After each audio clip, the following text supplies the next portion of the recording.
بلوچستان کے ساحلی شہر پسنی سے ہمارے گدروشیا پوائنٹ کے نمائندے کی رپورٹ کے مطابق سابق وزیر اعلیٰ بلوچستان اور نیشنل پارٹی کے مرکزی صدر ڈاکٹر عبدالمالک بلوچ پسنی پہنچ گئے اور پسنی فش باربر اتھارٹی کے احتجاجی کیمپ میں پہنچ گئے اور ملازمین سے اظہار یکجہتی کی اور کہا پسنی فش ہاربر کرپشن اور بے قاعدگیوں کی وجہ سے اس حالات میں پہنچا ہے۔ انہوں نے کہا کہ ساحل کے لوگوں نے اگر نیشنل پارٹی کو سپورٹ کیا تو ان کے لیے بہتر فیصلہ سازی کریں گے۔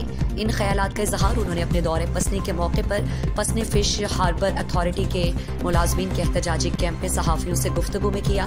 سابق وزیر اعلیٰ بلوچستان نے کہا پوری دنیا میں فش ہاربر آمدنی کا ذریعہ ہوتے ہیں، لیکن یہ ہماری بدقسمتی ہے کہ ہمارے فش ہاربر نقصان میں جا رہے ہیں۔ انہوں نے کہا حکومت ان کے خود کے ملازمین تنخواہ سے محروم ہے، اس سے پورے پسنی کو فائدہ مل سکتا تھا اور یہ پورے پسنی کے عوام کے روزگار کا بوجھ اٹھا سکتا تھا، لیکن افسوس کا مقام ہے کہ آج اس کے ملازمین تنخواہ سے یکسر محروم ہیں۔ انہوں نے کہا کہ صوبائی حکومت اس سلسلے میں کچھ سنجیدگی دکھائے۔ ایک ڈپارٹمنٹ کے ملازمین کی تنخواہ 4 ماہ سے بند ہے اور صوبائی گورنمنٹ ٹس سے مس نہیں ہو رہا۔